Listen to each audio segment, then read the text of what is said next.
Welcome, everyone, to NBA action here on 2K Sports. Thursday Hoops. It'll be Danny Granger and the Indiana Pacers facing off against the Dallas Mavericks. And now we head out to Dallas with Kevin Harlan, Steve Kerr, and Clark Kellogg. It's an NBA afternoon game here on this Thursday. Kevin Harlan here with Clark Kellogg and Steve Kerr. And now, presented by State Farm, we take a look at the matchups for a tip-off coming up moments from now. First, for the Pacers, Collison is out there with Paul George. And filling the paint, it's the big man, Roy Hibbert. He's a big part of that presence down low. Then there's Danny Granger, and it's Hansbrough in at the power forward. And for Dallas, Jason Kidd is out there with Rudy Fernandez. They've got Tyson Chandler, the big man, in the middle. They utilize his abilities to maintain that presence under the rim. And it's Caron Butler. And it's Nowitzki in at the fourth. Dallas really played a lot of zone defense last year, and I thought it worked out well for them, especially with the personnel they brought in. Tyson Chandler manning the paint really helped that club.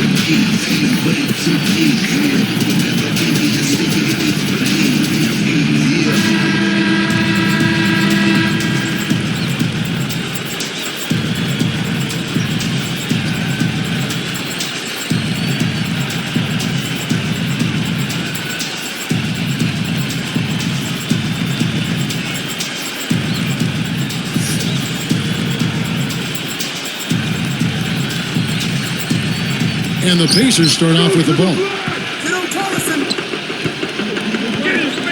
Outside Collison. Granger outside. Outside Collison. Lock at 6. He's covered by Kidd. They get it back. And then Hibbert with the dunk. You know, everybody's got a job to do. Each player has a role in clearing space under the boards. That's his. And then collecting on the second chance points card. So important. And is he hard to handle in the paint. Just so strong in the attacks. Hit his leg. And the official saying it was kicked.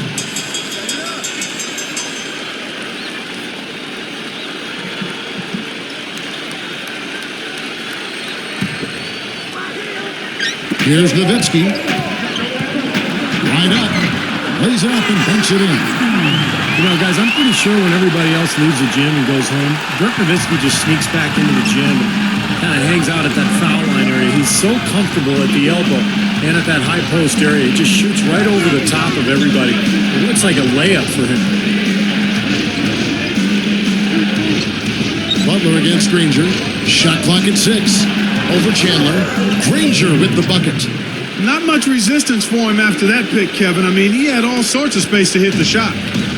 Dallas with the ball. Getting back to what Steve said about Dirk. With his height, Clark, that elbow shot is virtually impossible to guard. We call it ATM time. Cash. Because when he gets it there, nobody can bother him. And he also can go by you. He's unorthodox, but he can still, because you have to respect that shot, he has the option to drive as well, but he's a remarkable shooter. Kidd passes to Butler and stolen by Granger. And here's the fast break. Let's go quickly over to Doris Burke for an update. Well, I had a chance to talk with head coach Frank Vogel. He said he knows he's facing an offense that can pick you apart if you sit back and let them do what they want. He told me, quote, on-the-ball pressure is key. If we can get up in their face after they cross the timeline, we'll be able to disrupt their rhythm. Let's see if they're successful, Kevin. Thanks, Doris. So keeping the opposing shooters in check, guys, they're making that a very high priority right now. Easier said than done, though. I mean, they've got a lot of sharpshooters and guys that can fill it up. Yeah, the big thing is you want to challenge every shot. I mean, you just can't give these guys airspace because they'll make you pay. Well, you'd really have to say the Pacers took a step forward last season. I mean, they did improve their road record by 4 wins up to 13 and 28 compared to the season before. Great defensive work right there. The quick hands lead to the turnover. Here's Hansbrough in for the dunk. Old school, old-fashioned, one-hand power jam. Just like you, Clark, tried and true. Yeah, that's all he needed to do. Just taking care of business out there. Like you talked about, 13 and 28 road record for the Pacers, tied for the 9th worst in the league. I hate to bring that up since you do their games. Steve, not what I would expect from, though, a playoff team. Well, they struggled on the road offensively, Kevin. They averaged about 7 more points at home than they did on the road. But I was impressed with what they did late in the season under Frank Vogel. And if they can carry some of that momentum into this year, I think the Pacers can be much improved. Boy, it's been a hot shooting first quarter for them so far. Steve, it's been fun to watch. I mean, the shots are dropping, and it's led to an excellent start. The dish to Nowitzki. And here is Fernandez. Shore gets the whistle for blocking. That's his first foul. It's such a tough call to make as a ref, but I think he got it right. The defender was not set. Yeah, I thought he was leaning as well, Steve. And the Mavericks with some changes. Haywood comes in for Chandler. And it's Terry in for Rudy Fernandez. Jeff Foster's checked in for Indiana. Hill comes in for Darren Collison. Nowitzki dishes to Terry. Pacers leading by 9. Kicks it out to Granger from downtown. Dumps it down. And you have to like the way they've started out offensively. Yeah, I like the way they've put together basket after basket, consecutive hoops, and as a result, they put together a nice lead here. 59 seconds left in the first quarter. Will it go? Can't get it to go. And Indiana will go the other way with it. Hill kicks to Granger, launches it. Another miss by Granger. And Dallas has possession. 11-point game. Terry. And he makes good on the layup.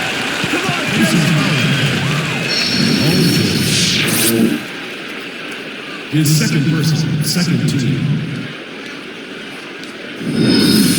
Jason Terry has had such a consistently productive career. He now has 11 straight campaigns where he's averaged better than 12 points per game. So he's a guy who you know what you're going to get from each and every night.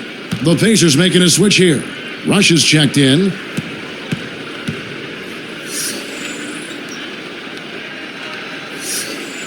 And he makes the free throw. Steve just talked about Terry's consistency. It's always good, Clark, to have someone you know is going to come off that bench and going to get points for you every night. That consistency. No mystery, no puzzle with JT. Jason Terry is bringing you offense, high-level energy, and shot. Gets it to go. Hansbrough's got his second bucket. Kevin, they've been playing with an awful lot of energy here, getting a lot of offensive rebounds. That's always an indicator of hustle and energy. Right side, Terry. Rush with the steal. And they're moving it out. Here's Hansbrough. And there are the Pacers with another bucket.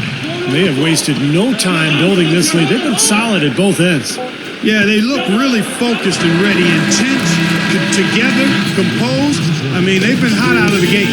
And a double-digit lead on the scoreboard as we end the first quarter of play. Pacers lead by 12. And I like what they've done offensively, really attacking the rim, getting a lot of points in the paint. And guys, they've been the aggressor early. I mean, attacking the hoop and getting into the paint, that can make the game really easy for you. And we'll be back in just a moment.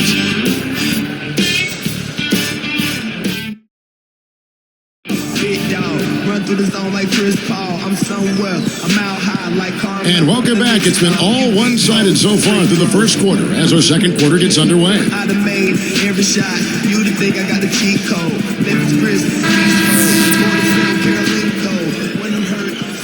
Here's Terry. Right side, Terry. Up with it. And a foul called on the shot. Got him on the way up that time, so he'll shoot 2 right here. That one is on Rush. Yeah, don't give up anything for free. I like that. Send him to the line. Yeah, they don't want to sit back and watch you lay it in. I mean, make them earn it. Make them earn it. Don't give up anything easy. You got this. No problem.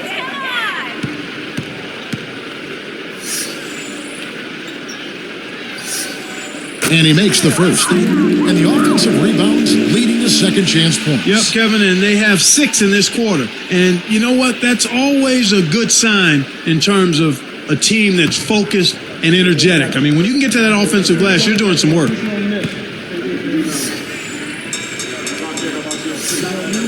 Good on both. You know, I think it was really exciting for this Pacers team getting into the postseason last year for the first time in 5 years, guys. I mean, the youth helped as we saw the passion come out in that Game 4 win against the Bulls. And I thought they competed very well in that series and have some promise going forward. Now let's send it to Doris from the sideline. Kevin, for Tyson Chandler, in the span of a year, he won both a gold medal and an NBA championship. And Chandler thinks that one helped lead to the other. I've always been a passionate guy, he said, but being a vocal guy for Team USA and seeing guys responding to what I was saying, I felt like this is on the biggest level you can possibly be on. I don't think if I hadn't had that Team USA experience that I would have been as vocal and successful here with the Mavs. Guys? All right, Doris. Well, that's how it is. I mean, one great achievement builds confidence for the next. And it's been a fantastic run for Tyson Chandler. And the first one at the line is good. Clark, I agree with you. You know, brought the Pacers making it into the postseason. They were the 8th seed, but really did a good job against a very talented Chicago team, Steve. Yeah, very tough opponents. Anytime you're going up in that first round against a team like the Bulls as an 8th seed, I mean, you get to see what a team like that's made of. And I think that young Pacers squad really accounted for itself in a good way in that playoff run. We'll see if they can take advantage and really have a good season this year. From deep. Dunleavy's got himself going there. His first points of the game on the deep ball. It's been all about ball movement here. Great passing. Yeah, anytime you got an unselfish team, the ball will find the open player. Kidd passes to Terry. Back to Kidd. He gathers, and he lays it straight in. Kevin, too easy. I mean, the defenders were sort of looking at each other like, whose man was he? And everybody thought somebody else was going to guard him, and nobody did. You know, Terry turning in another good year for the Mavs last season, Kevin. Contributed about 16 points a game and shot it quite well from deep, all off the bench. So the Pacers call timeout, their first of the game. Going back to Terry, Steve, he was big for them in the playoffs as well. Yeah, he sure was, Kevin. I mean, in the finals, you know, Dirk took home the MVP trophy, and it was much deserved. But without Terry, there's no way Dallas wins. He was stellar, particularly in that closeout Game 6. Where he carried his team in the first half. Looking at who's out there now for the Mavericks. Dirk Nowitzki, he's checked in for Chandler. Butler comes in for Brendan Haywood. And Barea subbed in for Jason Kidd. Here's Granger. He's got 5. Shakes him. And that's collected by Butler. And they're struggling a little bit on the glass. They've got to pick up their physical play in the paint. Yeah, it's about being tough. More physical, just as you said, Steve. If they can do that better, they got a chance to come back. Outside Hill. On the wing, Granger. Jacks up a 3. Another miss by Granger. This just has not been his day so far. Here's Butler. Tough season last year for Caron Butler. He was playing so well before he went down with that torn patellar tendon. So hopefully he'll come back and have a strong season this year.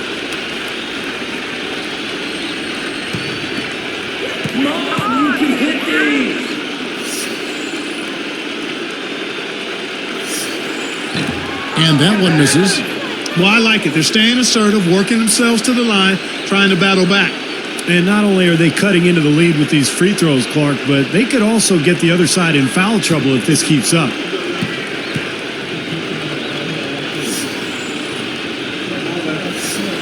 Good on the second free throw. Here's Hill. Still looking to get on the scoreboard.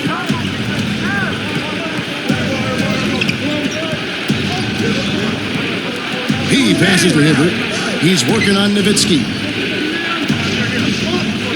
And McRoberts kicks to Hibbert. Goes up low over Nowitzki.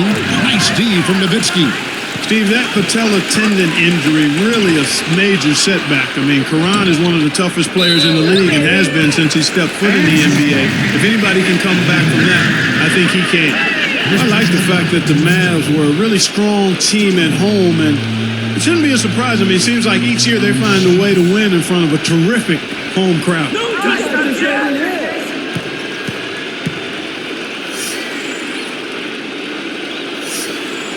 That free throw missing. Back to the Mavs, that home crowd. They also have another guy who's pretty important in that audience. That's their owner. You know, Steve, he's watching every game in Dallas. Yeah, from right behind the bench, too. And that's something that the team has grown accustomed to. And Mark Cuban has been a terrific owner for the Mavericks. He's turned that franchise around. And he's really a major part of their culture. Well, Dallas may not be the toughest team defensively, but they're very smart. They do a nice job of avoiding fouls and keeping teams off the free throw line. Here's Hibbert. 5 on the clock. A 10-footer. Another miss by Granger. And Steve, you brought up the fouls. Part of it, Clark, is that they aren't overly aggressive on D, but another part is they're maybe too careful, too. Yeah, you got to have the right mixture of aggressiveness and caution. You want to strike a balance there. Dallas isn't going to shut any team down with their D, but they're not giving games away either with silly fouls, and that's how you got to approach it from this standpoint. Let's go to our sideline reporter, Doris Burke. Doris, what do you have? Thank you, Kevin. Well, the Dallas Mavericks have more than just the support of the immediate Dallas area in the NBA Finals. A Cavs for Mavs campaign started up with all the Cleveland fans cheering for the Mavericks to win. As the Heat became the villains of the NBA, though, the Mavs had a lot more than just Cleveland cheering for them last June. Guys, back to you. Thank you, Doris. A lot of people jumped on that Mavs bandwagon last postseason. You know, beyond the Cleveland thing, I mean, I think the Mavs were a team that was just an easy squad to root for last season with Dirk and Jason Kidd vying for their first rings, and they were fun to watch, too. To end the run, Hibbert gets the bucket. Hibbert's got 6 points. Well, they haven't been getting lit up from outside here. All the points they're giving up are from in close. They've got to offer more resistance. Yeah, defense has to get better, Clark. They've got to body up, bump somebody, get physical, force the action back out to the perimeter. Well, he took that defender head on and threw down the two-hander power jam. Straight power there, guys. Well, you got to love his determination. Tyson Chandler. Shooting.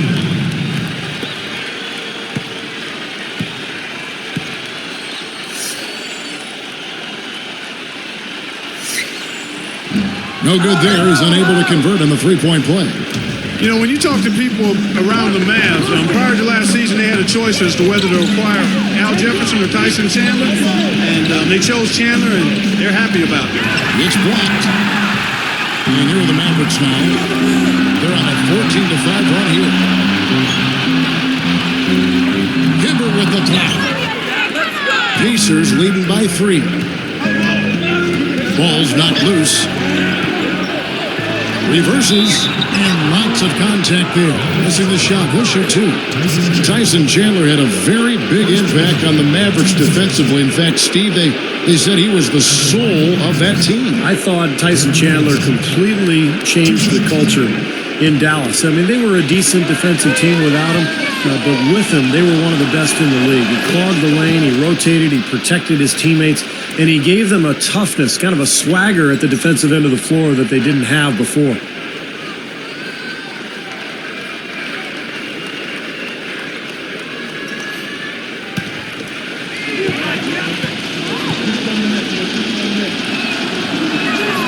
Both good from the line that time. I think Darren Collison is penciled in as the Pacers' point guard of the future, and with blazing speed and a really insatiable appetite for the game, the future's bright for him. And it's going to be 2 free throws. Drew contact on the shot. Well, Darren Collison's shooting percentages fell back to earth a bit last season following his scintillating rookie season. But, Steve, he's still plenty dangerous offensively. Well, he's so quick, and he can get around his defender at will, and he's added that jump shot. He's gotten much better with that shot. So, Darren Collison, a guy who can beat you in a lot of different ways. That free throw good from Berea. For the Pacers last season, they really had a difficult time against Western Conference teams. I mean, only going 9-21 in those matchups.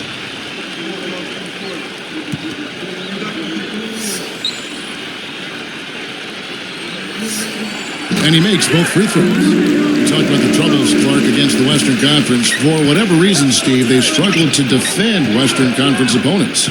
Well, I thought the biggest thing was the West was so much deeper than the East last year, Kevin. The East had some strong teams at the top, but overall, a weaker field of teams. You go out West, and on a nightly basis, you're going against a really tough team. I think that's the disparity in the numbers for Indiana. Pacers leading by 3. From past the arc, Mavericks with the rebound. Haywood's got 3 rebounds so far in the game. So the whistle blows on the shot and 2 free throws for the contact right there. Tell you what, Tyson Chandler was the perfect fit in Dallas because his ability to protect the rim and to rebound was really a great compliment to Dirk Nowitzki's scoring.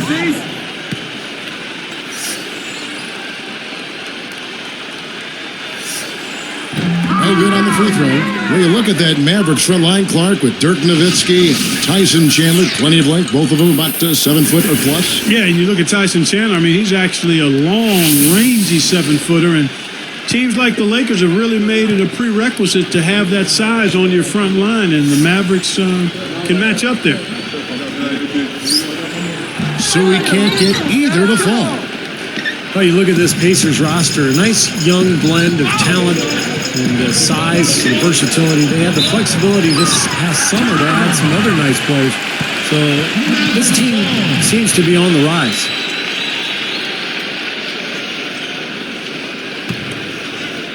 Here's Kidd. Here are the Mavericks now.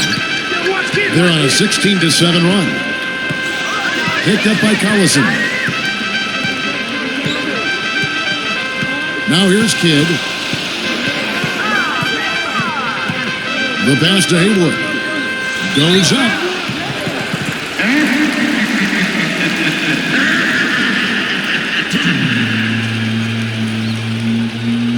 Okay.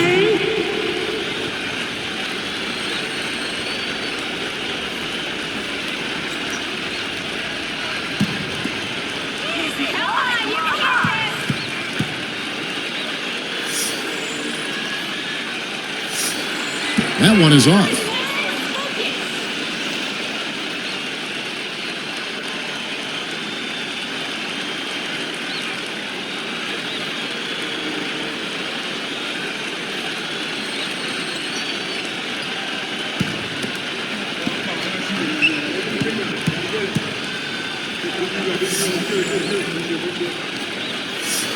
And he sinks the second. 11 seconds left in the first half. Collison kicks to Granger. Over Butler. That misses. Would have counted had it gone in. Checking out the game Tyler Hansbrough is having. 6 points and a pretty good rebounding performance from him also. Yeah, he's been establishing terrific position, boxing out very well and battling hard for every rebound. And we'll get going after this from the American Airlines Center.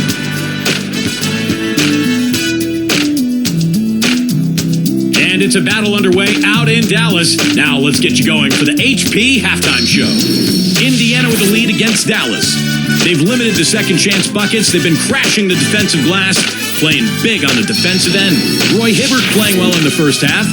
After 2, he's got 6 points and has been pulling down some rebounds too. And for the Mavericks, also a strong start. Their second unit making its impact felt offensively. They've come in ready to roll. A couple guys right here you want to lead the charge for the teams as we move on to the second half. That'll just about do it here at the HP Halftime Report. The rest of the game coming right up.